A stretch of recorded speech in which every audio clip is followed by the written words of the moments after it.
আমাদের জাতীয় নিরাপত্তা উপদেষ্টা ডক্টর খলিলুর রহমান সম্পর্কে নানান ধরনের সমালোচনা, নানান ধরনের বিতর্ক শুরু থেকেই রয়েছে। নতুন যে তথ্যটি সামনে এসেছে, তিনি যুক্তরাষ্ট্রে একটি ছদ্মনাম ব্যবহার করতেন, তা হচ্ছে রজার রহমান। এই তথ্যটি সামনে নিয়ে এসেছে নর্থ ইস্ট নিউজ নামে একটি গণমাধ্যম। সেখানে বলা হচ্ছে যে নিউ ইয়র্কে বসবাসের সময় তিনি এই ছদ্মনামটি ব্যবহার করতেন। প্রশ্ন হচ্ছে, কেন তিনি এই ছদ্মনামটি ব্যবহার করতেন যদি নর্থ ইস্ট নিউজের এই তথ্যটি সত্য হয়ে থাকে? তবে নর্থ ইস্ট নিউজ সত্য দিক কিংবা আধা সত্য, মিথ্যা যাই দিক না কেন, এটা প্রমাণিত হয়েছে তিনি রজার রহমান নামে একটি ফেসবুক পেজ ব্যবহার করতেন। তার ফেসবুক আইডিটি ছিল রজার রহমান নামে। এর কারণটি কি এর উদ্দেশ্য, পেছনের রহস্যটি কী? এবং নর্থ ইস্ট নিউজ তার প্রতিবেদনে এই তথ্যটি নিয়ে এসেছে যে তার ফেসবুক আইডি কী নামে ছিল বা এখনও রয়েছে। খলিলুর রহমান মার্কিন নাগরিকত্ব গ্রহণ করেছেন বা তার দ্বৈত নাগরিকত্ব রয়েছে, এই বিষয়টি শুরু থেকেই অনেকেই বিতর্কের মধ্যে নিয়ে আসছেন। নতুন করে বিতর্কে জন্ম দিয়েছেন বিএনপির যুগ্ম মহাসচিব সালাউদ্দিন আহমেদ। যদিও সালাউদ্দিন আহমেদের এই দাবিটি তিনি চ্যালেঞ্জ আকারে ছুড়ে দিয়েছেন, চ্যালেঞ্জ আকারে গ্রহণ করেছেন, যদিও সেটি অনেক দুর্বল। তিনি প্রমাণ করার চেষ্টা করেছেন তিনি বাংলাদেশের নাগরিক এবং বাংলাদেশের নাগরিক হিসেবে সব ধরনের অধিকার তিনি ভোগ করতে চান। কিন্তু তিনি যুক্তরাষ্ট্রের নাগরিক কিনা সেটি কিন্তু একবারের জন্য বলেননি। সালাউদ্দিন আহমেদ দুদিন আগে কি বলেছেন আপনারা নিশ্চয়ই জেনেছেন, তারপরে একটু বলি। তিনি প্রধান উপদেষ্টা ডক্টর মোহাম্মদ ইউনূস সাহেবের প্রতি প্রশ্ন রেখে বলেছেন যে আপনি একজন বিদেশি নাগরিককে জাতীয় নিরাপত্তা উপদেষ্টা বানিয়েছেন, আপনার কি সেই আক্কেল জ্ঞান নেই? আমাদের দেশের সেনাবাহিনী কীভাবে একজন বিদেশি নাগরিকের কাছে তাদের রিপোর্ট পেশ করবে? তিনি তো বাংলাদেশের জন্য নয়, তার দেশের জন্য কাজ করেন। মানে মার্কিন নাগরিকত্ব গ্রহণ করেছেন তার দেশ যুক্তরাষ্ট্র। মানবিক করিডোরের নামে বাংলাদেশকে যুদ্ধক্ষেত্রে পরিণত করার পায়তারা করা হচ্ছে। আপনি কার সঙ্গে পরামর্শ করে এই সিদ্ধান্ত নিলেন? এবং বিএনপির যুগ্ম মহাসচিব সালাউদ্দিন আহমেদ বলেছেন যে তাকে বিদায় করুন।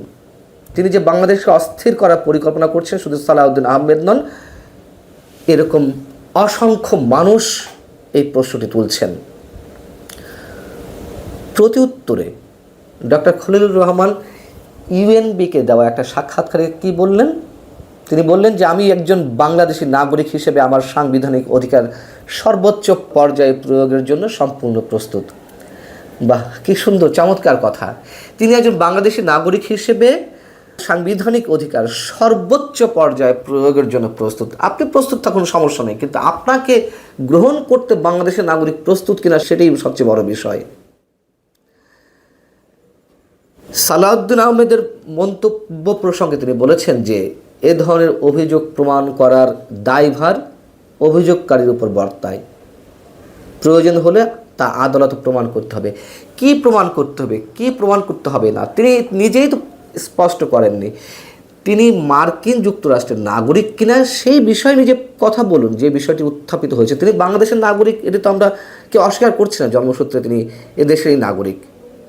কিন্তু প্রশ্নটি যেখানে এসেছে যে মার্কিন নাগরিক কিনা এবং দ্বৈত নাগরিকত্ব অবস্থায় কেউ বাংলাদেশের মন্ত্রী, এমপি তো দূরের কথা, জাতীয় নিরাপত্তা উপদেষ্টার পদের মতন স্পর্শকাতর একটি পোস্টে থাকতে পারেন কিনা বা তাকে নিয়োগ দেওয়া যায় কিনা, যেখানে আমাদের সংবিধানে স্পষ্টভাবে উল্লেখ রয়েছে দ্বৈত নাগরিকত্ব থাকলে কেউ বাংলাদেশের সংসদ সদস্য বা মন্ত্রী হতে পারবেন না। এবং একজন প্রতিরক্ষা বা জাতীয় নিরাপত্তা উপদেষ্টার কাছে তো দেশের সব ধরনের গোয়েন্দা সংস্থা, সেটি সেনাবাহিনীর গোয়েন্দা সংস্থা থেকে শুরু করে জাতীয় নিরাপত্তা গোয়েন্দা সংস্থা, পুলিশ, এসবি, যাই বলি না কেন আমরা, সবাইকে তো রিপোর্ট পেশ করতে হয় জাতীয় নিরাপত্তা উপদেষ্টার কাছে, এবং তিনি দেশের সব খবরাখবর রাখবেন। এরকম একজন মানুষ আমাদের জন্য কতটা নিরাপদ? যদিও এই ধরনের তুমুল বিতর্ক ওঠার পরে সরকারের পক্ষ থেকে স্পষ্টভাবে কোনো বক্তব্য এখনও পর্যন্ত আমাদের সামনে আসেনি। নর্থ ইস্ট নিউজ বলছে যে মার্কিন যুক্তরাষ্ট্রের সাথে তার সম্পর্ক 1998 সাল থেকে, এবং সেই সময়ও তিনি বাংলাদেশের সরকারি চাকরিতে ছিলেন। তিনি এই পর্যন্ত 11টি ঠিকানায় বসবাস করেছেন যুক্তরাষ্ট্রের, এবং মার্কিন রেকর্ড অনুসারে খলিলুর রহমানের স্ত্রীর নাম নুরুন নাহার রহমান।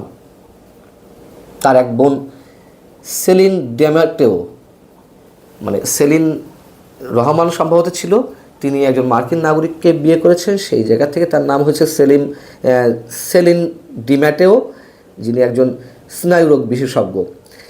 মার্কিন রেকর্ডে খলিলুর রহমানের 13 জন আত্মীয় নাম জানা গেছে যারা যুক্তরাষ্ট্রে বসবাস করেন, এর মধ্যে তার মেয়ে লামিয়া নওরিনও রয়েছেন। ডক্টর খলিলুর রহমান সবচেয়ে আপত্তিজনক যে মন্তব্যটি করেছেন তা হচ্ছে আরাকান আর্মির সঙ্গে বাংলাদেশ যোগাযোগ রাখবে, এতে কে কি বলল না বলল তাতে কিছু যায় আসে না। কেন যাবে, আসবে না? তার মানে কি তিনি যে কোনো মূল্যে মার্কিন পারপাস সার্ভ করবেন? যুক্তরাষ্ট্র জাতিসংঘ চাইছে বাংলাদেশের মধ্য দিয়ে রাখাইনের উদ্দেশ্যে তথাকথিত মানবিক করিডোর, এবং তার জন্য আরাকান আর্মিকে হাতে রাখতে হবে, যোগাযোগ রাখতে হবে। এখানেই তো অনেক বড় প্রশ্ন, কেন তিনি এই ধরনের মন্তব্য করবেন? এত ঔদ্ধত্যপূর্ণ বাক্য তিনি ব্যবহার করবেন কেন?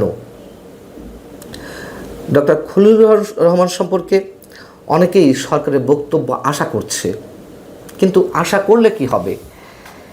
অনেক প্রশ্ন জাগছে, অনেক প্রশ্ন উত্থাপিত হচ্ছে, অনেক অভিযোগ মানুষের, তাতে সরকারের কিছু যায় আসে না। সরকার যা করার সব করে যাচ্ছে।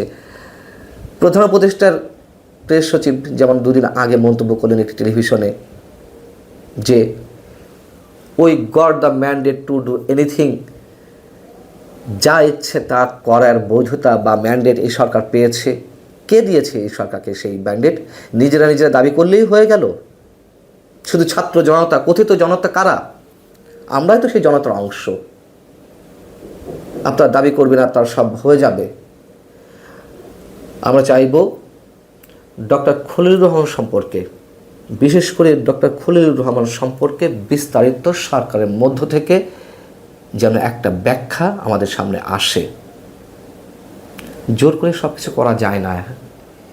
ইতিহাসে তার মূল্যায়নটি ভালো যে হয় না তা তো আমরা জানি।